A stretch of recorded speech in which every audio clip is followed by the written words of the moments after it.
Certaines histoires sont magnifiques mais peuvent parfois être difficiles à raconter. Il existe peu de joueurs à avoir remporté Coupe du Monde et Ligue des Champions, le tout en s'imposant dans tous les clubs où il est passé malgré des situations défavorables à chaque fois. Pendant 10 ans, les critiques pleuvront et à chaque fois, il ressortira encore plus fort. Bienvenue dans le 5e épisode de Sous-Côté.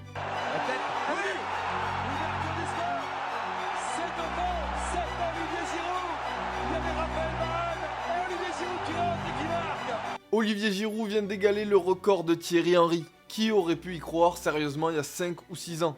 Personne. Et ce record, c'est plus qu'un symbole. C'est ce qu'on va voir aujourd'hui. Bienvenue dans un nouvel épisode de Sous-Côté. Après Thomas Müller, il y a un petit moment quand même, ça manquait. Aujourd'hui, on s'attaque à du lourd. Olivier Giroud, on est parti pour son histoire. Giroud, il naît le 30 septembre 1986 à Chambéry. Il grandit là-bas et à 13 ans, il rejoint le club de la région, le GF 38. Le matin, il s'entraîne, l'après-midi, il étudie. Tout va se débloquer pour lui en 2005. Il signe son premier contrat professionnel avec Grenoble et à côté de ça, il obtient son bac ES. Très vite, il va intégrer le groupe professionnel et il va même participer à son premier match lors de la 31e journée de Ligue 2, toujours lors de cette saison 2005-2006. Jusqu'à la fin de la saison, il va grappiller quelques minutes en entrant en jeu par-ci par-là, sans jamais marquer. Saison suivante, c'est exactement la même chose. Il passe un an à entrer en jeu et à chercher à marquer ses premiers buts, chose qu'il va réussir à faire puisqu'il terminera la saison avec 2 buts. Et à côté de ça, il continue ses études malgré ses débuts dans le football. Il vient de boucler sa 2e année de STAPS, et je crois qu'après ça, il va arrêter parce qu'il va falloir qu'il joue. Été 2007, premier tournant dans sa carrière, un nouvel entraîneur débarque, Mecha Bazdarevic. Et quand il arrive, il lui fait gentiment comprendre qu'il faut aller voir ailleurs. Clairement, il compte pas sur lui, il lui dit qu'il a jamais le niveau pour jouer en Ligue 2 et encore moins en Ligue 1. Giroud, il va pas s'éterniser, il arrive à se faire prêter du côté de Istres, à côté de Marseille, et c'est en national qu'il va vraiment se révéler. 14 buts, meilleur buteur du championnat. Ça y est, il a une référence dans le foot et il va réussir à rebondir et à retrouver un club de Ligue 2. C'est comme ça qu'il débarque à Tours. Là-bas, il réalise une bonne première saison, une dizaine de buts, mais c'est la deuxième qui va tout changer. Dès septembre, il claque un quadruplé face à Arles-Avignon. Il effectue une énorme première partie de saison, 13 buts en 19 matchs. Et forcément, au mois de janvier, pas mal de clubs commencent à s'intéresser à Olivier Giroud. Sauf que les dirigeants de Tours, ils veulent vraiment pas le laisser partir. Malheureusement pour lui, ils arrivent à faire capoter son transfert du côté du Celtic Glasgow, parce qu'ils veulent absolument qu'il reste jusqu'à la fin de la saison. Malgré tout, il arrive quand même à trouver un club et il s'engage à Montpellier, qui le prête dans la foulée à Tours pour qu'il termine sa saison. Contrat de 3 ans et demi, Montpellier a déboursé 2 millions d'euros. C'est quand même pas rien à l'époque pour un club de milieu de tableau de Ligue 1. Et Giroud va aller terminer sa bonne saison en Ligue 2. Il termine meilleur buteur du championnat une nouvelle fois. 21 buts et il est logiquement élu joueur de l'année de Ligue 2. C'est comme ça qu'à l'été 2010, il arrive à Montpellier en totale confiance. Et à Montpellier, on l'a pas recruté pour rien. Quand il arrive, on lui donne clairement les clés du camion. Il va jouer, il part titulaire, à lui de prouver qu'il le mérite. Dès son premier match, il marque, en barrage de Ligue Europa face à un club hongrois. Malheureusement, il faut toujours quelque chose de négatif, c'était vraiment l'époque où les clubs français perdaient contre toutes les nations possibles. Montpellier va se faire éliminer et ne participera donc pas à la Coupe d'Europe. Individuellement, Giroud va faire une bonne partie de saison. Même si Montpellier termine 14e du championnat, Giroud il marque sa dizaine de buts en Ligue 1, il qualifie son équipe pour la finale de la Coupe de la Ligue qui perdront face à l'OM. Il est toujours en progression par rapport à ses 2 saisons précédentes, tout se passe bien pour lui. Et comme à Tours, une nouvelle fois, c'est sa 2e saison qui va tout changer.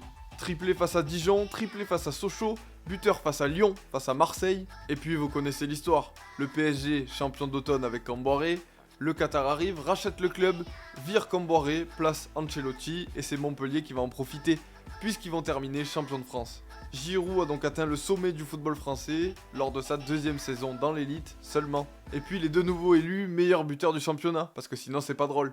Et ses performances ont bien été remarquées pendant cette saison, vous vous doutez bien. Laurent Blanc déjà l'appelle dès le mois de novembre pour rejoindre l'équipe de France. Et en fin de saison, il va même participer à l'Euro 2012, même s'il sera jamais titulaire. À ce moment-là, il a le statut d'un très bon joueur de Ligue 1, mais on attend de le voir encore plus haut. C'est un joueur qui aime donner le ballon dans les espaces, jouer en passe courte, pratiquer le jeu de la tête, en déviation, être efficace sur coup de pied arrêté, dominer les duels aériens, finir les actions. À l'époque, on lui trouve quasiment pas de points faibles. Et évidemment, on ouvre une nouvelle page mercato, 2 saisons à Montpellier, un titre de champion de France, meilleur buteur de la saison en Ligue 1, Montpellier ne pourra pas résister aux offres, et les clubs vont être nombreux à se manifester. Déjà, il y a le Bayern de Munich, c'est la piste la plus chaude, mais finalement ça ne se fera pas et c'est Arsenal qui va rafler la mise. Numéro 12, contrat de 4 ans, le voilà qui débarque à Londres. Pour la petite histoire, il aurait dû découvrir la Ligue des Champions cette année-là avec Montpellier. Sauf que non, il est parti et il va la découvrir avec Arsenal, qui tire dans son groupe Montpellier. Le voilà donc quelques semaines après son départ de retour à la Mosson pour disputer la plus belle des compétitions contre le club qu'il a révélé. Malheureusement pour les Montpelliérains, il sera décisif 2 fois sans marquer et Arsenal s'imposera. Sinon à part ça, sa première saison en première ligue, elle se passe extrêmement bien. 17 buts, 12 passes décisives, en 46 matchs disputés sous les couleurs d'Arsenal, une place de titulaire quasi indiscutable. Je pense qu'il pouvait pas rêver mieux. Sa cote en Europe augmente et en équipe de France c'est la même chose puisqu'il participe de plus en plus aux matchs et il marque notamment un but très important face à l'Espagne en toute fin de match. C'est Ribéry, il n'y a pas d'enjeu. Ribéry, il faut frapper. Ribéry, la tête. Et le but d'Olivier Giroud. Le but d'Olivier Giroud. Rappelez-vous, on parle d'un joueur que personne ne connaissait il y a 3 ans. Pendant l'été, intersaison avec Arsenal, il revient de vacances, il marque 8 buts en matchs amicaux, et là on se dit que vraiment sa place est indéboulonnable devant, et c'était annonciateur de quelque chose, il va faire une énorme saison. 16 buts en première ligue, buteur en Ligue des Champions, vainqueur de la Cup avec 2 passes D en finale, buteur à la Coupe du Monde, bref, tout va bien pour Olivier Giroud. On commence vraiment à réfléchir à le ranger dans la catégorie attaquant classe internationale. Malheureusement pour lui, au mois d'août après la Coupe du Monde 2014, il se fracture le pied. Il est absent 4 mois. Et lorsqu'il revient, Arsenal a clairement un coup de moins bien. Il va les aider, il va marquer notamment face à Manchester United. Il marque aussi face à Newcastle, il marque face à Liverpool, à Manchester City ou encore face à Crystal Palace. Sauf qu'en huitième de finale, Arsenal tire Monaco et ça va pas bien se passer puisque les Gunners vont se faire éliminer et Giroud, malgré un but au retour, fera un match aller assez mauvais qui va lui valoir quand même pas mal de critiques. Arsenal a redressé la barre, il termine 3ème de PL. Giroud marque en finale du Community Shield, il le remporte, il marque en finale de la FA Cup, il la remporte. Bref, sur un plan individuel, clairement, chaque année, il progresse. Et les saisons se suivent et se ressemblent. Il est décisif 30 fois par an en moyenne, Arsenal gagne des titres, se qualifie systématiquement pour la Ligue des Champions. Sauf que le premier problème de la carrière de Giroud, c'est qu'Arsenal sort tout le temps en 8ème. Et même si lui personnellement marque souvent face aux grosses équipes anglaises, on aimerait bien le voir face aux gratins européens. Je vous remets un petit peu dans le contexte, ce qui va jouer en sa défaveur, c'est que c'est la fin de l'ère Wenger. Si vous vous rappelez peut-être pas, les fans commençaient à en avoir marre, Wenger ça faisait un moment qu'il était là, Arsenal gagnait plus que des coupes, et finalement ne jouait jamais le titre en première ligue. Et ses éliminations à la chaîne en Ligue des Champions, toujours en 8ème, je crois qu'ils l'ont fait 4 fois d'affilée, dont 3 fois par le Bayern, ça va vraiment commencer à agacer les supporters, qui vont être de plus en plus à demander le départ de Wenger.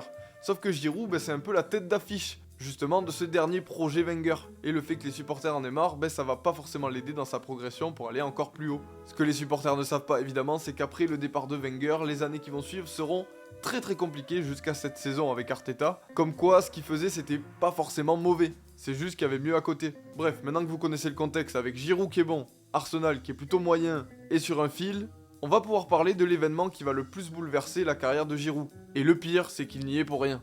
2 novembre 2015, Benzema est placé en garde à vue et mis en examen pour complicité de tentative de chantage et participation à une association de malfaiteurs. Une conversation téléphonique est révélée, bref, il y a un climat assez tendu quand même autour de l'équipe de France. Le 10 décembre, le président de la Fédération Française de Foot, Noël Le Graët, révèle que Benzema est écarté de l'équipe de France jusqu'à ce que la situation évolue. Coup de tonnerre, personne s'y attendait, Benzema ne peut plus être appelé par Didier Deschamps. Giroud devient donc le buteur titulaire de l'équipe de France. Il y avait avant une concurrence plutôt saine entre les deux, ils alternaient les matchs, ils jouaient parfois ensemble. Maintenant qu'il n'y a plus Benzema, personne n'arrive à la cheville de Giroud, c'est lui qui va jouer. Suite à cet événement, la France dispute l'Euro 2016, qui est clairement une réussite. Surtout que Giroud marque 3 buts pendant la compétition, sauf que la France ne gagne pas l'Euro. Et cette phrase, si seulement on avait eu Benzema, on l'aurait sûrement gagné. Combien de fois on va l'entendre pendant ce mois de juillet 2016? Alors pourquoi l'absence de Benzema, ça va desservir Olivier Giroud plus qu'autre chose? Déjà, c'est la période où Benzema change de statut. Il passe de très bon attaquant européen à légende du foot, en remportant la Ligue des Champions 3 années d'affilée avec le Real, 2016, 2017, 2018. Pendant ce temps, Giroud est très bon en club, mais il pourra faire tout ce qu'il veut. Dans la tête des gens, on se dira toujours que la France se prive du meilleur buteur, et les médias vont tout faire exploser. Ils vont passer leur temps à les opposer, à les confronter sans cesse, jusqu'à ce jour où Benzema parlera de Ferrari et de karting. Ça sera le coup de grâce. C'est comme si une règle avait été établie. Si t'aimes Benzema, tu ne peux pas aimer Giroud parce que c'est lui qui lui a volé sa place en équipe de France. Ce qui dans l'idée est évidemment faux. Pareil, si t'aimes Giroud, alors il ne faut surtout pas que Benzema revienne en équipe de France. Pourtant, je vous l'ai dit déjà, les deux ont déjà joué ensemble, il n'y a jamais eu de problème. C'est un débat qui a été monté de toutes pièces par les médias. Pendant ces années, je vous le disais donc, Giroud va continuer de performer. Il marque avec Arsenal, il remporte la Cup encore. Il inscrit des buts sensationnels dont le prix Puskás de l'année 2017. Et à côté de ça, en équipe de France, il marque but sur but. Et malgré tout, au plus il marquait avec les Bleus, au plus le fossé qui le séparait de Karim Benzema se creusait. En manque de temps de jeu à Arsenal, il décide de tout quitter et changer pour aller à Chelsea, à quelques mois seulement de la Coupe du Monde. Il arrive à se relancer un petit peu, il gagne une nouvelle fois la Cup, et arrive l'été où il devient champion du monde avec les Bleus. Le titre suprême, pendant que Benzema savoure sa 4ème Ligue des Champions. Et pour une fois dans sa carrière, il ne va pas marquer pendant le tournoi. Et là, les critiques vont pleuvoir, malgré sa victoire. Pourtant, il est l'une, si ce n'est la pièce maîtresse du système de Deschamps. Il marque quasiment un but face au Pérou, réalise 2 passes D, obtient le corner pour le but d'Umtiti face à la Belgique. Bref, cette victoire, on lui doit aussi. L'année suivante, de retour à Chelsea, il marque 11 buts en Europa League et permet aux Blues de devenir champion d'Europe. À côté de ça, il marque 8 buts avec l'équipe de France, puis connaît une saison 2019-2020 plutôt compliquée. Il se blesse et joue de moins en moins. À l'été 2020, Lampard lui fait comprendre qu'il aura pas beaucoup de temps de jeu, mais lui va choisir de rester à Chelsea et de se battre. Et on va apprendre qu'il aurait pu signer à Lyon, mais qu'il ne l'a pas fait pour une seule raison, c'est le club où Karim Benzema a été formé. Malheureusement, c'est la cruelle vérité. Je suis obligé de composer avec ça. Après, sur le plan footballistique, j'aurais pu assumer sans problème. Mais je n'avais pas envie de courir le moindre risque pour ma famille ou d'entraîner des désagréments en dehors du foot par rapport à ça, quand j'ai vu comment certains réagissaient. Et il va faire le bon choix de rester à Chelsea. Il va être ultra décisif en Ligue des Champions, meilleur buteur du club, 6 buts, il va gagner la plus belle des compétitions européennes. Ça y est, il est sur le toit de l'Europe, l'Euro 2020 se dispute cet été-là, et c'est au moment où Giroud est tout en haut que Karim Benzema est rappelé en équipe de France pour l'Euro, et Giroud doit redevenir remplaçant. C'est fou l'impact de ces deux joueurs qui sans cesse n'ont fait que s'opposer dans toute leur carrière. Et à ce moment-là, tu dis que ça y est, l'affaire elle est refermée, il n'y a plus à choisir entre Benzema et Giroud, les deux sont en équipe de France. Et là tu t'assois, et puis tu penses à Giroud et tu dis quand même, putain quel joueur. Pendant des années il en a pris dans la gueule, il a toujours répondu présent, la France a gagné un de ses plus beaux titres grâce à lui, et titulaire, remplaçant, qui joue, qui ne joue pas, il se battra toujours, et il sera toujours là. Est-ce qu'on pourrait pas applaudir les deux tout simplement? Et cette histoire est loin d'être finie, puisqu'à l'été il change de club, rejoint le Milan AC. Suite à ça, Deschamps nous fait comprendre que